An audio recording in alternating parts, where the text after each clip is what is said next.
Left और right pulmonary arteries में divide होगा। तो ये देखो पीछे इसका डिवीजन, ये पल्मोनरी ट्रंक आया, ये इसका डिवीजन है, ये लेफ्ट डिवीजन, ये राइट डिवीजन। अब ये राइट डिवीजन भी डिवाइड होके और ज़्यादा ब्रांचेस देके लंग्स में जाएगा ना, डायरेक्ट ऐसा कैसा तो जाएगा नहीं। तो ये ब्रांचेस हैं। अरे सुनना, इसके एक एक चीज़ बता दे। चल ठीक है, रुक जा, मेरे सामने रखे तो जो है थोड़ी मोटी बना लेना। सबसे पहले किसका हाथ सही है उधर से बना लो जरा। तू उधर सामने आ जाना भाई, माहौल देखना। सबसे पहले चालू है ना? हाँ चालू। इसको एनाटॉमिकल पोजीशन पकड़ने के लिए जो इसका इंफीरियर डायफ्रामेटिक बेस होता है, इसको फिंगर्स पे रखना और पाम आपका इसके एट्रिया पे होगा जो कि बेस होता है।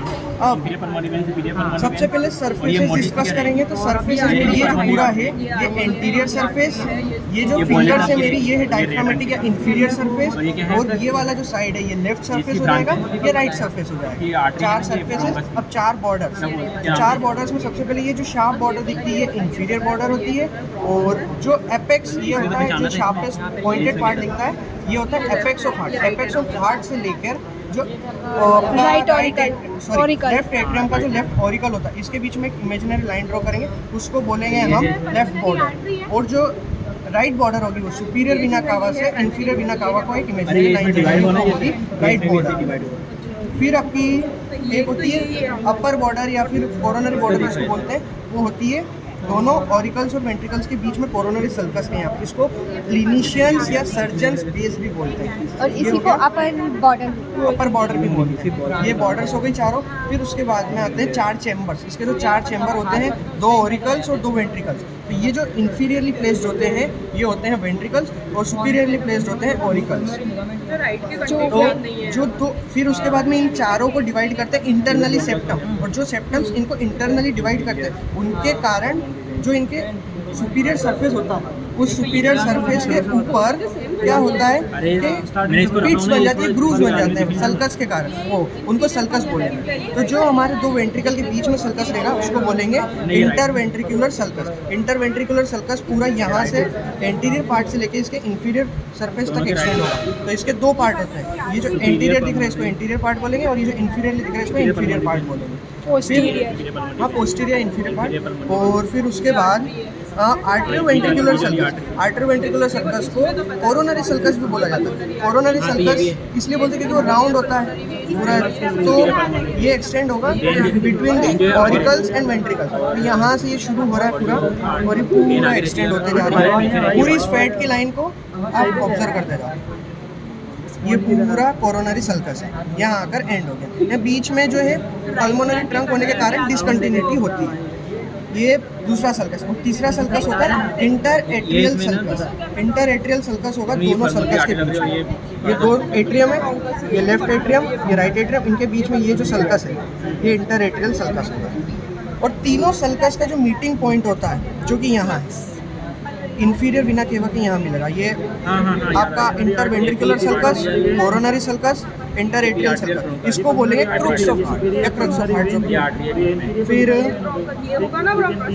ये सारे सरफेस हो गए, बॉर्डर्स हो गए, सल्कस हो गए। उसके बाद में चेम्बर्स। तो चेम्बर्स में एंटीरियर सरफेस में 2 चेम्बर्स देखने को मिलेंगे। मेजर पार्ट आपको राइट वेंट्रिकल का दिखेगा और लेसर पार्ट आपको दिखेगा लेफ्ट वेंट्रिकल का। और इन्फीरियरली अगर आप देखेंगे तो लेफ्ट वेंट्रिकल का आपको 2/3 पार्ट दिखेगा, राइट वेंट्रिकल का 1/3 पार्ट दिखेगा। फिर उल्टा है तो उल्टा बोला। हाँ, ये ज़्यादा लेफ्ट वाला ज़्यादा दिखेगा ना। अरे यार यहाँ पे सल्कस दिख रहा है ना, देखिए 2/3 पार्ट तो इसका ज़्यादा दिख रहा है। लेकिन आप पता आप एक्स जो है ना वो लेफ्ट में कवर हो जाता है। देखो ये राइट से, बुक से कंफर्म कर, ये राइट वाला है ना, तो राइट ऑरिकल का भी कुछ पार्ट दिखेगा इंटीरियर सरफेस पे। अब वो ठीक है। फिर जो बेस होता है, बेस ऑफ हार्ट ऑरिकल्स मिलकर बनाते हैं। दोनों ऑरिकल्स दिख रहे हैं, ये राइट ऑरिकल, ये लेफ्ट ऑरिकल। अब स्ट्रक्चर इससे कौन कौन से मेजर वेन्स और आर्टरीज इमर्ज हो रही है उसको डिस्कस करते हैं। तो ये हमारा है लेफ्ट वेंट्रिकल। लेफ्ट वेंट्रिकल से एओर्टा निकलेगा, आर्च ऑफ एओर्टा, ये असेंडिंग एओर्टा, ये आर्च ऑफ एओर्टा, और ये descending thoracic aorta. Arch of aorta branches दे रहा है, 3 ब्रांच है। सबसे इधर ये जो ब्रांच दिख रही है इसको बोलते हैं ब्रेकियोसिफेलिक ट्रंक। ब्रेकियोसिफेलिक ट्रंक फिर फर्दर डिवाइड हो जाती है राइट कॉमन कैरोटिड और राइट सबक्लेवियन आर्टरी में। फिर ये इन दोनों के बीच में जो ये वाली ट्रंक दिख रही है, ये आर्टरी दिख रही है, ये है लेफ्ट कॉमन कैरोटिड आर्टरी, और ये जो दिख रही है ये है लेफ्ट सबक्लेवियन आर्टरी, और ये डिसेंड हो जाएगी। और किसी किसी केस में यहाँ पर एक एक्स्ट्रा आर्टरी भी रहती है जो कि उसको बोलते हैं अपन वर्टिब्रल आर्टरी, वो उस छोटे वाले हार्ट में थी। और ये हो गया एओर्टा के बारे में। पल्मोनरी ट्रंक आ रही है ये से राइट वेंट्रिकल से आ रहा है, राइट वेंट्रिकल से पल्मोनरी ट्रंक आएगा और ये आकर डिवाइड होगा दो वेन्स में, left pulmonary vein and right pulmonary vein. ये दोनों पल्मोनरी वेन से दोनों लंग्स में पल्मोनरी आर्टरीज, दोनों पल्मोनरी आर्टरीज लंग्स में जाएगी और ब्लड लेके जाएगी। और फिर जो आपका है left atrium a pair of pulmonary veins आती है, उसके अंदर ड्रेन करती है। तो ये जो पल्मोनरी वेन्स है ये दोनों सेट है, ये है लेफ्ट पल्मोनरी वेन का, ये superior left pulmonary vein, inferior left pulmonary vein, और इस साइड जो दिख रही है राइट सुपीरियर पल्मोनरी वेन और राइट इंफीरियर पल्मोनरी वेन, ठीक है।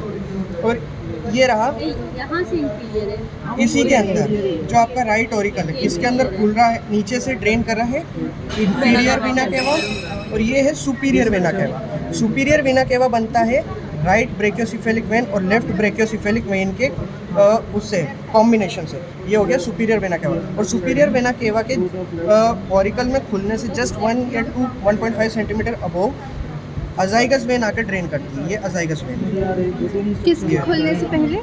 इसके अंदर ड्रेन करने से पहले ही ऊपर 1 या 2 सेंटीमीटर अबव अजाइगस वेन आर्च बना के inferior when superior vena cava के अंदर ड्रेन करके पोस्टीरियर साइड। यहाँ दिख रही है आज आर्च नहीं दिखेगा, ये वेन का कटा हुआ एंड दिखेगा अजाइगस वेन। ये पूरा हार्ट का एक्सटर्नल फीचर्स, बस इतना ही है इसमें।